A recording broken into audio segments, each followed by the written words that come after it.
ओम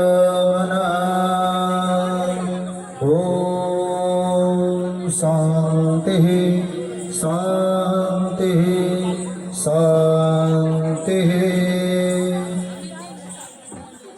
आज अखिल विप्र कल्याणम के इस पुनीत आयोजन के ध्वजतले आप सभी जो भी सुबह से लेकर के अभी तक के आने वाले जितने भी मेहमान हैं, हमारे अतिथि हैं और पूरे राष्ट्र के कल्याण की कामना रखने वाले हैं, उन सभी को हृदय से धन्यवाद और प्रेम भरा यथायोग्य अभिवादन आप सभी को।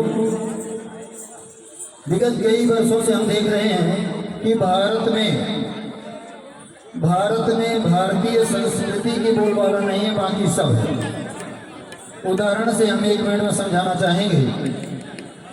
जैसे किसी गाड़ी का हॉर्न न बजता हो, बाकी सब कुछ बजता हो, उसमें बैठने वाले की क्या स्थिति होगी?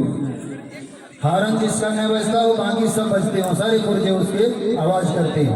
तो ऐसे ही विप्र कल्याणम नाम से ही स्पष्ट है। कल्याण का मतलब होता है त्रिविध तापों की शांति। आपके मन में भी कोई चिंता न हो, आपके शरीर में भी कोई कष्ट न हो और अतिवृष्टि अनावृष्टि इत्यादि भी न हो। इस प्रकार से सर्वविध कल्याण की भावना से ओतप्रोत होकर के कई वर्षों से मन में चिंतन चल रहा था कि आज हम घरों में देखते हैं, गांव में देखते हैं, शहरों में देखते हैं, पैसा तो लोगों ने खूब कमा लिया, ऐसो आराम के सभी साधन जुटा लिए, लेकिन अपने बूढ़े माता पिता को सम्मान देना सब भूल गए, अपनी वेशभूषा भूल गए और अपनी जो भाषा की एक अवनति हुई, पतन हुआ, यह हम सभी के चरित्र का पतन कर दिया। कहते निज भाषा उन्नत करे प्रथम जो सब कर मूल। दूसरा कहते हैं घर फूटे टेकर वल भयो रावण बाल दोनों घर गए। अपने घर में विद्वेष हो जाना कभी ऐसा नहीं होता कि हम लोग अपने पूरे परिवार कुटुंब के साथ बैठ करके भोजन करें। एक दूसरे के प्रति सम्मान का अभाव हो गया है, प्रेम का अभाव हो गया है, एकता का अभाव हो गया है। बोलने वाले सब, सुनने वाले कोई नहीं। निरंतर चरित्र का पतन हो रहा है, एक दूसरे में कलह मचा हुआ है। जिस संस्कृत भाषा को हम अपने जननी मानते हैं, शास्त्र उसी भाषा में लिखे गए हैं, उसमें अभी तक कोई गाली शब्द नहीं आया है। किसी को गाली देना है तो संस्कृत में कोई शब्द नहीं है।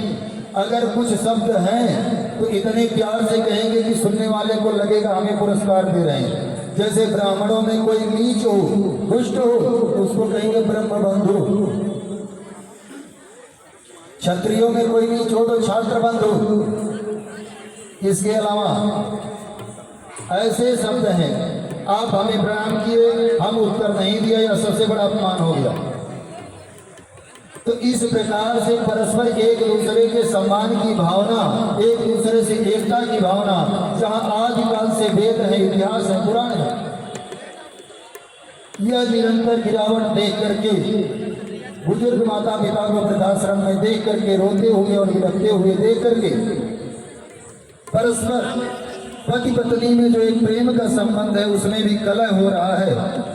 यह सब देख करके हमारा मन छूट हो गया और हम सभी ने मिल करके यह विचार बनाया कि क्यों न हम लोग जो है अपने शास्त्रों के जो अच्छी बातें हैं सबके लिए सुलभ कराएं, सबको आसान भाषा में सब तक पहुंचाएं, सोशल मीडिया के माध्यम से। और जमीनी स्तर पर भी त्याग और तपस्या से पुष्ट होने वाला यह ब्राह्मण होता था। ब्राह्मण मतलब एक जाति नहीं, वह तेज और तपस्या से अपने आप को कसता था, पूरे शरीर को। ठंडी में 4 बजे उठना, स्नान करना, वेद इत्यादि अध्ययन करना, अनेकों कष्ट साध्य जो नियम थे उसको पालन करना। जैसे कोई सड़ा हुआ आम है तो उसको भी सड़ा आम ही कहेंगे, लेकिन आम कहना पड़ेगा। ऐसे ही ब्राह्मणों में कोई नीच है तो उसको ब्राह्मण शब्द लेना ही पड़ेगा। तो इस प्रकार से